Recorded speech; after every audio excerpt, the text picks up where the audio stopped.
Welcome back to my channel. I'm Kelly with Keep Moving Forward, and today we're going to be talking about why our mindset can become clouded, why our motivation can be a little bit lower during certain time frames. So let's get into it. So, the one thing that I see people really struggle with is they'll go very, very hard for about 20 to 30 days before they feel like they're going to fizzle out or burn out. And that's why I think it's important to set up incremental diet breaks. Diet breaks can give the person a little bit of a social break, they can give them a little bit of a physical break. And that just means that they transition out of their deficit, whatever that might be. And I very much do promote having a person get into a deficit they can actually manage for that 3 or 4 weeks, maybe even five, because what we see as a common mistake, primarily in January, is that people sprint out of the go and then they fizzle out very quickly. And that's why in February, you start to see the gym become very empty. That go hard or go home with every habit mentality seems to be too much with our busy lifestyles. So, what we do is we implement the structure around your deficit. If that's what your goal is, to lose some body fat, we implement structure around that. And some of that structure might be choosing, number one, the correct deficit and the correct amount of exercise for that deficit. So, for instance, if you are in a 250 calorie deficit, that is not a huge deficit. That would put you at about a half a pound of fat loss a week. For some people, that is not going to be enough. And so they will add a little bit of extra expenditure, whether it's walking, cardio, strength training, in addition to what they've been doing already, which would be their adaptive metabolic rate. Okay. So the active metabolic rate is the rate at which you would burn calories in order to maintain your weight.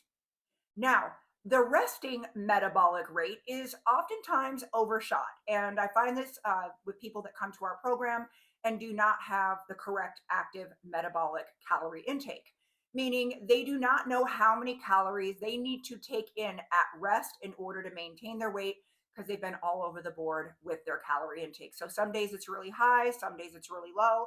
And tracking that and hitting calorie balance is going to give you a great idea of where that actual resting metabolic rate is. And it also helps me as your coach. So, as a coach, I look at the resting metabolic rate, RMR, and then your working metabolic rate or active metabolic rate. And that would be your calories that are going to be necessary for you for the amount of activity that you're doing. And then I designate the appropriate deficit for you. Usually, when I designate that deficit, it is also based around the fact that I don't want you to be starving at the end of the day. When we add exercise expenditure, oftentimes that will change a variable in an equation that would have been easier if we didn't add something. So some people will actually just get into a deficit and they won't add any extra exercise and allow their body to adapt to that metabolic rate. That will also be something that you have to change in time, because as you drop weight on the scale, you are going to have to drop calories further because it now is less costly for your body to carry your weight around because you are not as heavy. So, again, you don't require as many calories at rest or at work anymore. Second to that would be getting enough of each macronutrient in your meals. Now, this is a habit. And MyFitnessPal and Macros First both are tracking devices that will allow you to see how many of each macro you are eating at your meals. What's really nice with MyFitnessPal and Macros First is that you can actually go into the breakfast category and you'll see right above your breakfast tab the amount of protein, fats, and carbs that you're eating in that meal. You're going to want to really focus in calorie deficits in January and, of course, throughout the year of 2024, trying to make sure that you have enough protein, enough fat, and enough fiber at all of your meals, because those are the three things that are going to keep you satiated. And while fiber is not a macronutrient, it is an important part of your overall diet. So I would shoot for 2 to 3 grams of fiber at every meal. And if you're dieting, maybe 3 to 5 grams at all of your primary larger meals. So, that being said, there are going to be some other things that we want to focus on when we're going into January. But for healthy habits, I find that most people can really only focus on one thing at a time. So I would focus your efforts on getting everything back on the food scale 100%, bulk prepping your food, taking some of those questionable packaged and processed foods out of your diet for a while, and sticking with things that you actually know the true value of. Because again, let's face it, when you go out to eat, if you can pick things that you normally cook when you're at home, you're going to know the true value and the visual representation much better. Where if you overcomplicate things, you order things like enchiladas or spaghetti with meatballs, you're not going to really know the value because you won't know how those foods are prepped. You won't know exactly what they add to those foods. And sometimes there's a lot of confusion and you'll see a longer stall in your progress, which can be frustrating. So if you approach January just like you approach December, you probably aren't going to see the best results with fat loss. And that's why I think it is really important to talk about why people become unmotivated. Being unmotivated will happen from time to time because motivation is an emotion. We can be undergoing lots of stress during December, and it takes almost 2 weeks for us to get back to that homeostatic equilibrium. The family's gone, we settle back into our routine, we start with our food prep, we get our grocery order ordered ahead of time, meaning, if you see that the family's coming on Thursday, you get your grocery order in on Saturday or Sunday or even Thursday before they come and have that grocery order ready to pick up right when they leave. That's going to put you right back into that pattern and routine habit forming system that you need in January in order to get yourself off on a good foot, if you will.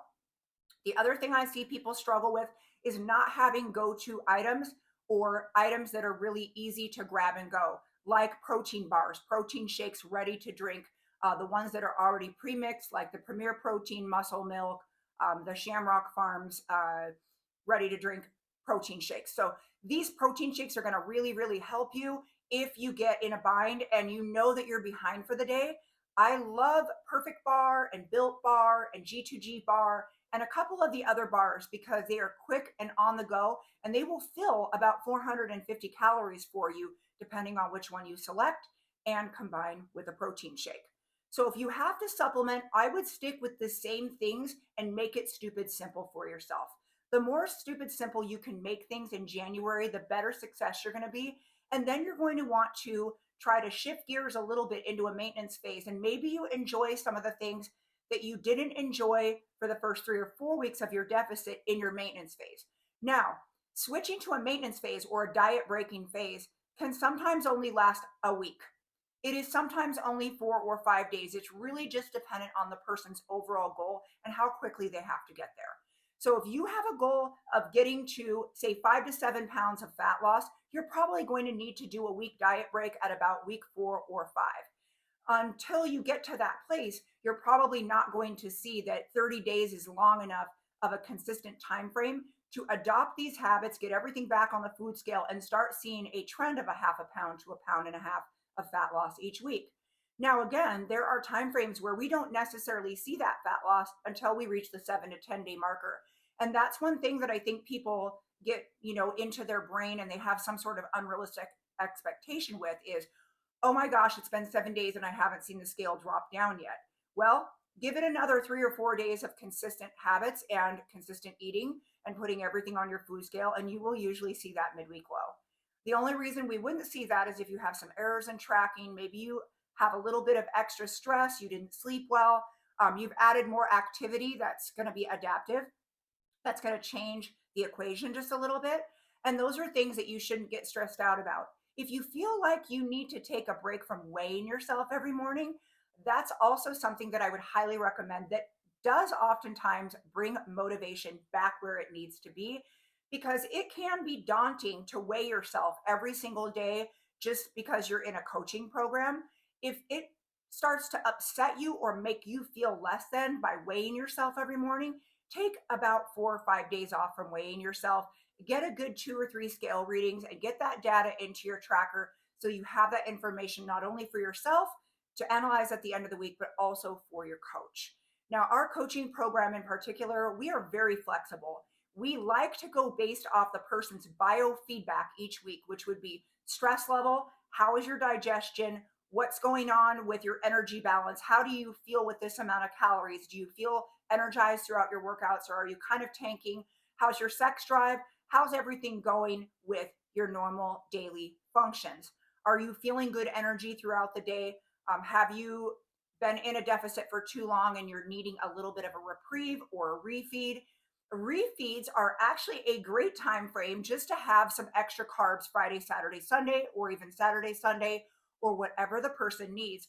A refeed can be very exhilarating in a way that you will actually start to see the person snap out of that kind of lethargy or that just white knuckling it to the end of the diet phase just by giving them 2 days of extra carbohydrates. Now, again, that can also refill those glucose stores, which can get a little bit low during dieting, depending on your carb intake. And of course, depending on the amount of activity that you do. So, a refeed can be a great system just to keep that person in a dieting phase, but give them a break and just add additional calories from carbohydrates for a couple days, refill those glucose stores. Maybe they feel a little bit better hormonally, they're sleeping better, and they've got a little bit better energy in their workouts for the next few days, and they can kind of just muscle through that time frame where they feel like they might have given up. Okay, so I hope that these tips and tricks work well for you into January. We're going to go over a few more things that are going to be habit forming that I think will really help you as you start progressing into the end of December. You get through the holidays and that time frame where you're a little bit more haphazard with your eating. You're enjoying a little more alcohol, a little more sugar. Hopefully, you're not doing that too much because, again, what I see is that at the end of the holiday season, people usually get sick. So, monitor your sleep, make sure that you are still getting your water intake, make sure you're still doing your exercise on a pretty regular basis, and we'll see you back here next week for another few tips and tricks to get you ready for the best fat loss phases in January. Thanks for joining us. We'll see you back next week.